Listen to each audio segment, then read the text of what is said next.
Buongiorno a tutti, ben ritrovati qui su Radio Rossonera. Ci ritroviamo per Mattino Milan del martedì. Buona giornata a tutti in questo 14 marzo del 2023 con Enrico Boiani. Ciao Henry. Ciao, buongiorno a tutti. Onestamente speravo di vivere un martedì diverso e pensavo anche di vivere un martedì diverso con l'onda lunga di mercoledì, di vivere una giornata di classifica migliore, quindi con un Milan che approfittava della sosta di tutte le altre squadre che si sono fermate, gran parte delle nostre avversarie avevano perso punti per strada, invece il Milan decide di aggregarsi e di perderne anche lei due. Caro Henry, è stata una serata difficile da spiegare perché tutto si poteva pensare, ma tranne che il Milan ricadesse ancora in quell'errore che ormai si trascina da inizio stagione di non so nemmeno come valutarlo, di sottovalutazione dell'impegno, di mancanza di attenzione, di mancanza di non di volontà, ma quasi, come se si potesse vincere per grazia ricevuta, e purtroppo a calcio grazia ricevuta non ci vince nessuno. Guarda, me lo aspettavo un po' ieri, non prima perché nel talk ho detto, cioè una squadra che vuole andare in Champions League in una giornata del genere con la Salernitana vince.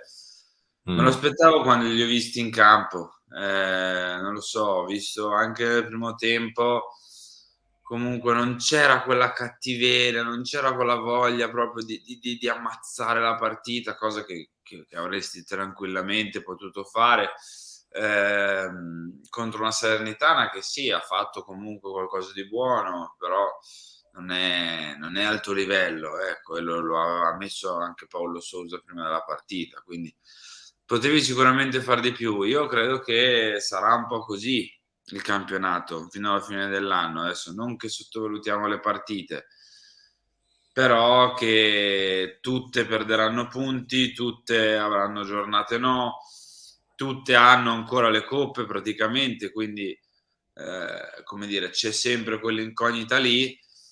Il punto è che se si vuole giocare la prossima Champions League bisogna farli i punti di campionato e il Milan non li sta facendo. In questo momento è quarto con l'incognita Juve, quindi potenzialmente, perché non si sa mai, diciamo che sulla carta è quinto, poi ci Sul sono... campo in questo momento è quinto. Esatto, e quindi bisogna stare attenti. Ecco, è stata una partita proprio brutta, errori di concentrazione, per me è un problema proprio di mentalità enorme, perché una squadra che ha vinto lo scudetto non può approcciare certe partite così, non può incappare in certi errori da inizio stagione, perché non è il 13 marzo che accade questa cosa con la Salernitana e allora ci svegliamo. È da inizio stagione che questa cosa accade e quest'anno avrai fatto quante? 6, 7? Vogliamo allargarci a 10 partite come si deve e le altre no? Poi molte ne hai vinte, sei riuscito a vincerle, tante altre no, però di partite del tuo livello, della scorsa stagione, del tuo livello al tuo massimo delle potenzialità, si contano sulle dita delle mani quest'anno. Poi la fortuna è che A, sono state spesso in Europa, B, quando non sono state in Europa sono stati dei big match, con la Juve, con l'Inter, contro l'Atalanta stessa, insomma, di buono c'è quello, di male c'è che una marea di partite le hai sottovalutate, una marea di partite hai buttato i punti nel cestino e quindi potevi sicuramente, dovevi fare meglio. Guarda, Henry, a me onestamente ha particolarmente deluso proprio ieri sera per un semplice motivo. Tu arrivavi da una vittoria, o meglio, da un pareggio, che ti aveva permesso di passare il turno in Champions League e tu quel passaggio di turno lo devi, tra virgolette, onorare, lo devi sfruttare.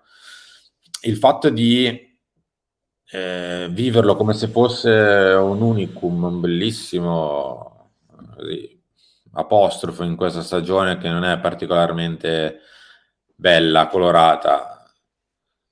Lo hai lasciato lì, lo dovevi semplicemente prendere, sfruttare, usare come se fosse una sorta di piccolo serbatoio di benzina, andare in campo ieri, fare la tua partita, onorare quei 70.000 che sono venuti anche di lunedì sera, anche con la pioggia, a vederti, anche un pizzico magari per festeggiarti, perché insomma gli hai Mm, dato una bella sì. soddisfazione mercoledì e nonostante tutto invece escono dallo stadio lunedì con una prestazione incolore invece, completamente incolore e non è la prima volta di questa stagione. Io penso che questa squadra debba essere anche messa un po' davanti alle proprie responsabilità, perché se si cerca sempre una scusa, l'alibi dell'infortunio, l'alibi della abbiamo la testa alla Champions, l'alibi del giochiamo ogni 3 giorni, l'alibi del c'è il mondiale, tornano tardi, l'alibi, non va bene.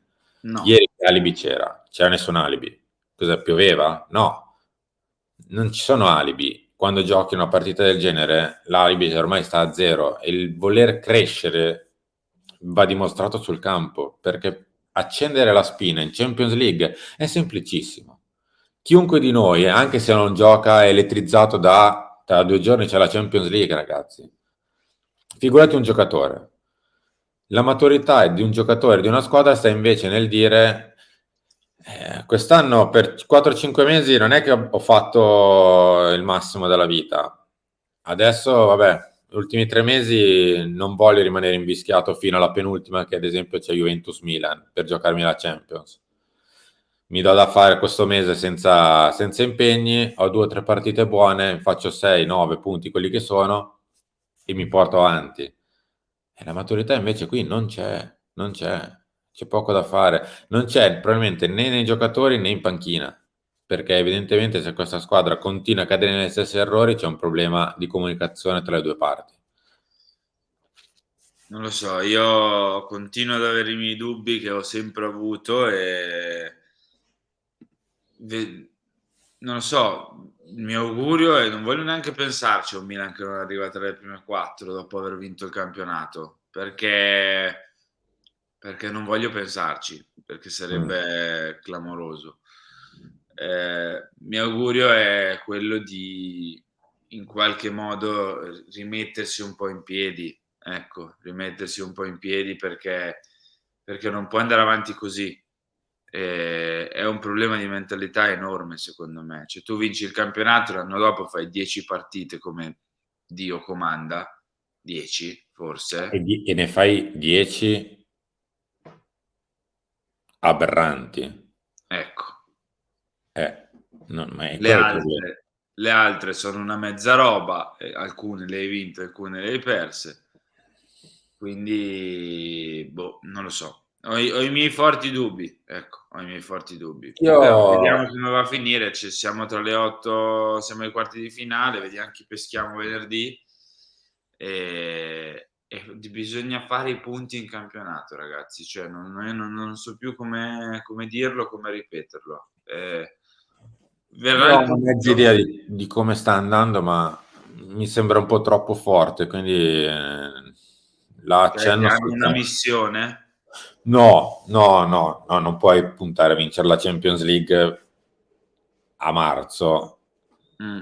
se non ti chiami Real Madrid, insomma, o se non hai la squadra per.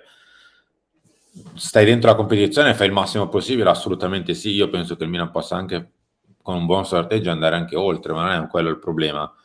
A me sembra che tutti, dalla squadra alla parte tecnica, si pensi a cioè si valuti l'impegno solo quando ci arriva veramente un impegno grosso.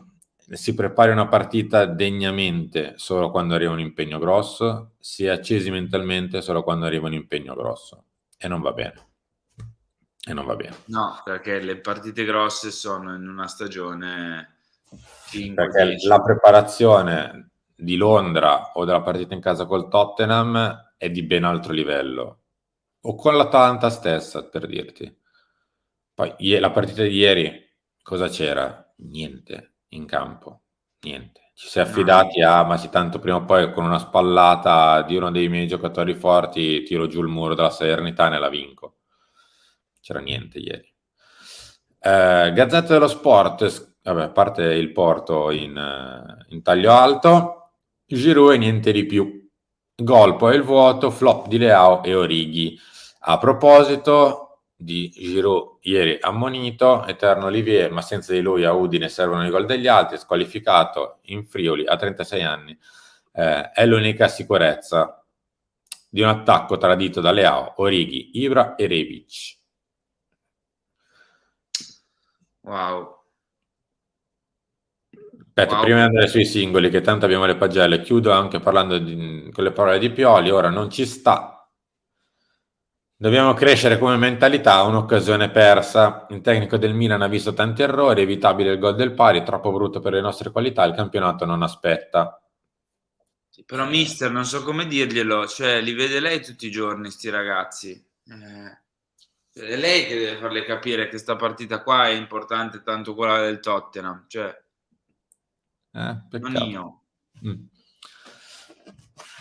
Le pagelle di Gazzetta. Il migliore è Mike Maignan, che prende 7, anche perché ha cancellato un gol di Dia intervenendo a Sandro Nesta, a Franco Baresi, chiamando, decidete voi, insomma, in 1 contro 1 di piede, fermando Dia, un pazzo, clamoroso. Vabbè, veramente un genialoide. Il peggiore è Rafael Leao, che prende 4,5. In effetti forse è una delle prestazioni, scusate, peggiori di Rafa da quando è qui, ma soprattutto negli ultimi 2 anni, da quando è un altro giocatore. Sì. Ieri molto male Rafa, ma più che altro, sai cosa? Abbiamo visto spesso fare partite in cui è fuori dalla partita e ogni tanto si accende. Ieri proprio, anche se provava ad accendersi, niente, cioè, anzi era quasi dannoso. No, proprio glielo si legge in faccia che è in un periodo, tra virgolette, di crisi, anche di fiducia in se stesso, proprio non ha la stessa velocità, non ha la stessa convinzione, confidenza nelle sue capacità. Tra l'altro c'era un heatmap interessante, magari oggi lo facciamo vedere al talk, del Leao prima del cambio modulo e il Leao dopo il cambio modulo. Magari la facciamo vedere. A tal proposito, per farti capire, Simo, il momento di Leao, Giroud segna al 45esimo, si abbracciano tutti sotto la curva lì, insomma, dove ha segnato Giroud. Cosa succede? Gli altri ritornano e camminano verso il centro del campo. Giroud chiama Leao, se lo abbraccia, se lo spupazza, gli dà 3 o 4 pacche sulle spalle, come dire: dai, oh, sveglia, dai, oh, forza, che riprenditi. E Leao, insomma, se lo abbraccia anche lui. Giroud. È stato un bel momento di Olivier, che ha capito, secondo me, il periodo del compagno e ha provato un po' a caricarlo dopo aver segnato lui. Le altre pagelle, Kalulu prende 5, Ciao prende 5,5 e graziato da Maignan, perché su quel retropassaggio di testa per Dia rischiava anche di prendere peggio. Il resto della partita non è malvagia. Tomori 5,5, Salmacher 5,5, Benasser prende 6 al pari di Krunic, i 2 centrali di centrocampo vengono salvati, come Teo, che tolto Maignan è il migliore dei giocatori di movimento. Che però si deve dare una calmata in certe situazioni, perché butti via veramente il tempo. Diaz prende 5,5, ieri un po' evanescente, Giroud prende 7, perché alla fine di tutto lui la palla dentro l'aveva messa anche nella sua retta di gioco. De Ketelaere prende 5, Orighi prende 5, Ibrahimovic prende 6. Chiuderei con i cambi, Henry, che sono gli ultimi 3, che è stato anzi in realtà poi c'è anche Pioli che prende 5. Direi. Chiudiamo con Pioli dopo. Però sui cambi, De Ketelaere prende 5 per Gazzetta, lascia traccia solo con una girata di testa che attraversa l'area. Orighi più in partite di De Ketelaere, ma stringendo, non incide come sempre. E Ibra Non lo so. invece sceglie lui per il finale, non è brillante, ma quasi segna il gol storico che aspetta da tempo, in mischia. A me, allora, Ibra è piaciuto, perché si vede che non è più nemmeno l'ultimo Ibra che avevamo lasciato. Cioè, ancora, non so se dire ancora, cioè siamo in attesa di una migliore condizione o se ormai è questo, ecco. Però Ibra direi che mi è piaciuto per il semplice fatto, Simo, che se c'è Ibra in area di rigore e arriva una palla lunga, l'attenzione è catalizzata lì. Certo. E se l'attenzione è catalizzata lì, poi da qualche altra parte lo spazio si libera, cioè l'attenzione cala. Quindi io ho visto non un grande, un buon Ibra ieri, ecco. Su De Ketelaere e Orighi forse non era il momento di fare il cambio, erano già preparati. Per chi non fosse allo stadio ieri, erano già pronti per entrare, cioè avevano già tolto Sì, tutte sì. le felpe, tutte le magliette, erano proprio lì sotto la mia posizione, pronti a entrare, e poi la Salernitana fa l'1-1. Però sì, ecco, non hanno inciso. Io ieri forse qualcosina in più da entrambi me lo aspettavo. Detto ciò, chiamatemi pazzo, non lo so. A me è piaciuto un filo di più De Ketelaere, perché comunque manda in porta lo stesso Righi in una situazione, perché comunque fa la giocata che porta al rigore poi annullato di Benasser, che lì Benasser invece di provare a prendersi il rigore poteva fare anche qualcos'altro. Orighi io lo vedo veramente, non lo so, fuori, un pesce fuori d'acqua, così come De Ketelaere, però Orighi ancora di più. Non lo so, lo vedo proprio poco in chimica coi compagni. Poteva calciare in quell'occasione lì su quella palla di De Ketelaere, aveva tutto lo specchio libero, invece ha preferito andare avanti, non lo so, non mi ha convinto. Fatto sta che forse il 5 a tutti e due è giusto, cioè sono Sì. prestazioni non troppo diverse. Chiudiamo con il 5 di Pioli, così torniamo anche noi altri, perché